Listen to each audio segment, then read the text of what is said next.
ఇవాళ AP CM TDP అధినేత చంద్రబాబు అధ్యక్షతన టీడీపీ పొలిట్ బ్యూరో సమావేశం జరగనుంది. పహల్గామ్ అమరులకు టీడీపీ పొలిట్ బ్యూరో నివాళులర్పించనుంది. మహానాడు నిర్వహణ, పార్టీ సంస్థాగత నిర్మాణంపై చర్చించనున్నారు. 11 నెలల కూటమి పాలన, సంక్షేమ పథకాలు, అమరావతి రీస్టార్ట్పై పొలిట్ బ్యూరో చర్చించనుంది. ఇక దీనికి సంబంధించి మరింత సమాచారాన్ని మా ప్రతినిధి వాసు ఫోన్లైన్ అందిస్తారు. వాసు, ఇవాళ ఏపీ సీఎం టీడీపీ అధినేత చంద్రబాబు అధ్యక్షతన టీడీపీ పొలిట్ బ్యూరో సమావేశానికి సంబంధించి మీ దగ్గర ఉన్న అప్డేట్స్ ఏంటి వాసు?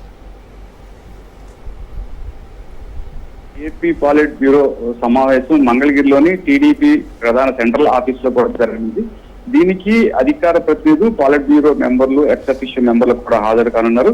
ప్రధానంగా మోడీ వచ్చి రీస్టార్ట్ కార్యక్రమం రాజధాని చేసిన అనంతరం ఎటువంటి పనులు ప్రారంభించాము, అభివృద్ధి దిశలో ఎలా ముందుకు పోతున్నామన్న ప్రధాన ఎజెండాగా ఉంటుంది. అలాగే మోడీ గారికి కూడా ప్రధానంగా దీనికి శుభ సంకేతాలుగా కూడా ఆయనకి ఈ రోజున ధన్యవాదాలు తెలియజేయనున్నారు. పహల్గామ్ దాడిలో జరిగిన సంఘటన పైన మోడీ రాఫెల్స్ ద్వారా ప్రయోగించి వాళ్ళ యుద్ధ భూమిని కూడా పూర్తిగా స్వాధీనంలో చేస్తున్నందుకు వీరోచిత పోరాటంపై కూడా మోడీ గారికి ధన్యవాదాలు తెలియజేయనున్నారు.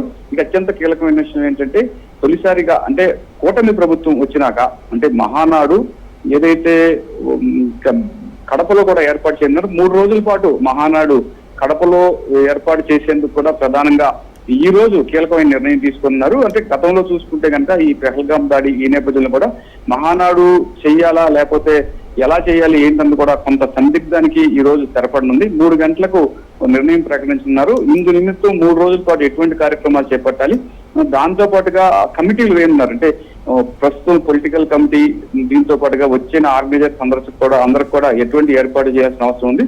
అంటే ప్రధాన భూమిక నందమూరి తారక రామారావు గారు ప్రజలకు సుసంపన్నమైన విధానాలతో ఎటువంటి ప్రత్యేక కార్యక్రమాలు చేపట్టనున్నారు. దీని ద్వారా అంటే సర్వతోముఖ అభివృద్ధికి ఒక అమరావతి కాకుండా ఈ అమరావతికి అనుసంధానం చేయబడి ఉన్న రోడ్లు కానీ వీటన్నిటికీ కూడా చేసేందుకు ఇప్పటి వరకు ఎటువంటి తీసుకున్నారు. అలాగే ప్రతి కార్యకర్తకి మనసులో ధైర్యం కూడా నింపేందుకు ప్రధానంగా ఒక ఎజెండాను కూడా తీసుకొచ్చే పరిస్థితి కూడా కనిపిస్తుంది.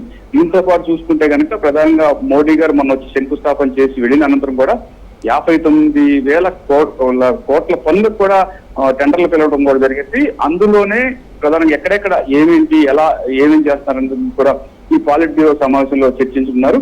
అంటే దీంతో పాటుగా ఒక అభివృద్ధి అంటే అమరావతి అభివృద్ధి ప్రధాన ధ్యేయంగా కాకుండా ప్రతి జిల్లాలోనూ కూడా ఒక హబ్బులాగా ఏర్పాటు చేసి అక్కడ ప్రజానీకానికి కూడా మరింతగా అభివృద్ధి పరంగా చేయాలి.